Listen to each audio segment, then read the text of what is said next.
The WNBA needs to be scared. They need to be scared right now. Because do you want to know how to guard the Caitlin Clark pick and roll? You have to either blitz or hard hedge.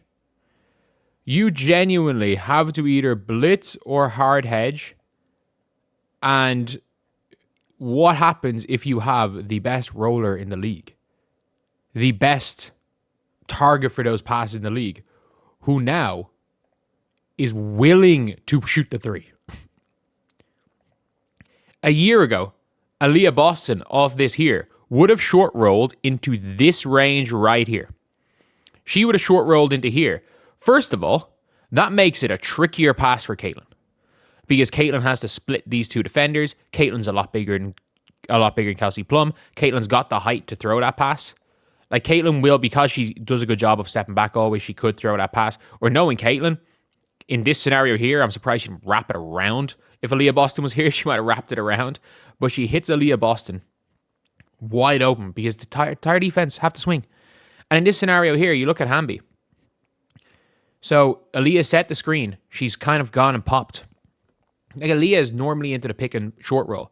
She's gone into the pop. First of all, Dearica Hamby hacks the shit out of her.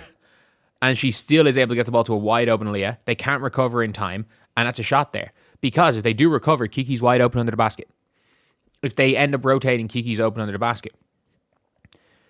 So that's the thing. Whereas when you've got a player like Aliyah Boston, and then what's going to be even scarier is if they bring in a real stretch four. If they bring in a real stretch four.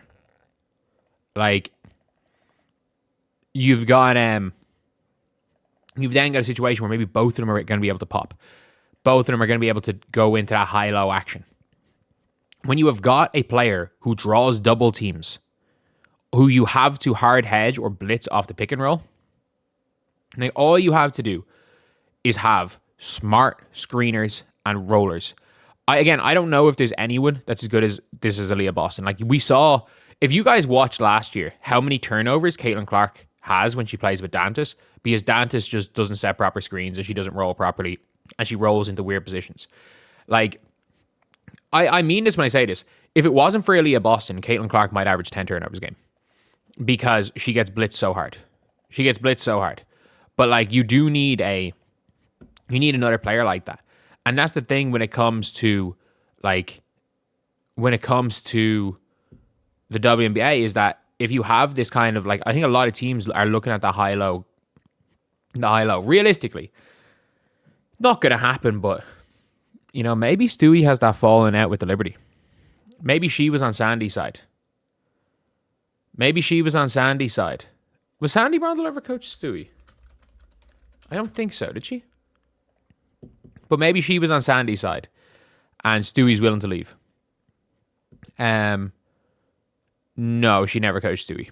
I knew she played with the Storm. I didn't know if she coached the Storm. But you've then got, obviously, Sabrina obviously might have been fully on Stewie's side, and Sabrina is the franchise. Maybe Stewie's just like, you know what? This is Sabrina's franchise. They're going to do what she does. But maybe I'm coming in towards the end of my career. I got hurt last year. We struggled when I got hurt. Let me go to the Fever. Let me go to the Fever. Like, there is no more seamless fit. There is no better fit for Breanna Stewart than the Indiana Fever because of this right here. Because Breanna Stewart, as far as IQ is concerned, is at that Aliyah Boston level. And if you've got a player like a Caitlin Clark that is able to draw this, if that's Stewie there, setting that screen, Stewie's getting that wide open three every single time, and maybe she'll start hitting shots again at some stage in her career if she gets wide open from Caitlin Clark. I'm speaking this into existence, by the way. I'm speaking it into existence. There is a potential, especially if they get rid of the core designation.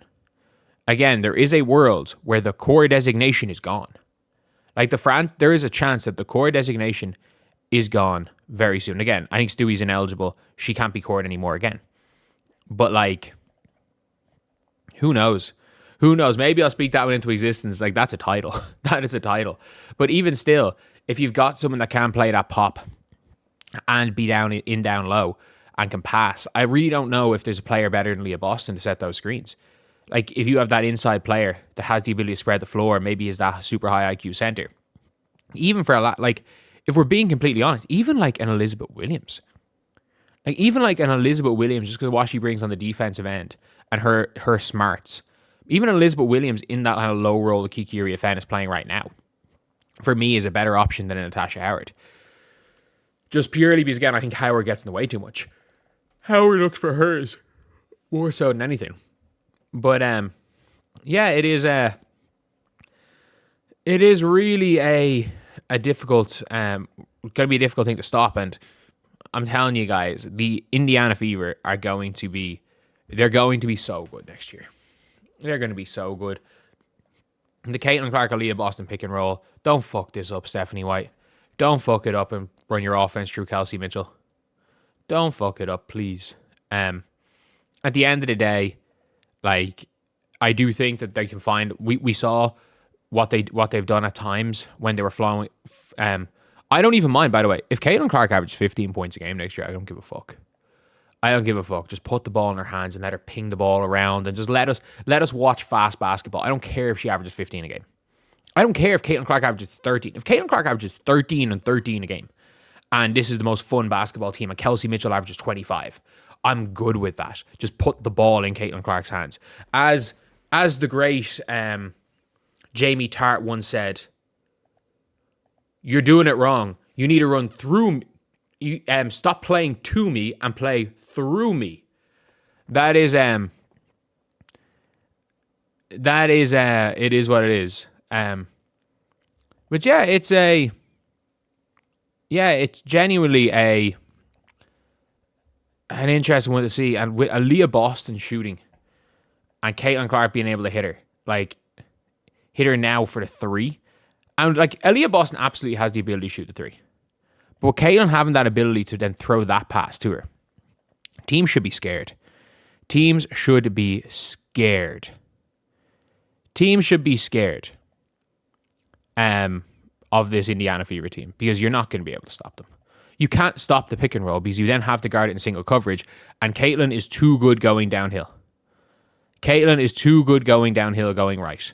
So if you don't hedge on that, Caitlin goes right to the basket. And the thing with Caitlin Clark is that when she gets to the basket, she's very good at that swing pass to the corner where Lexi Hull's going to shoot 50% from three. Like, genuinely, it's a really, really, really going to be fun, man. It's going to be so fun next year. And like we know coming into free agency what the team needs. The team doesn't need DeWanna Bonner. The team doesn't need Natasha Howard. It needs Caitlin Clark, Aliyah Boston, Kelsey Mitchell, or if Kelsey wants to leave, go try to get Jackie Young. And that's basically it.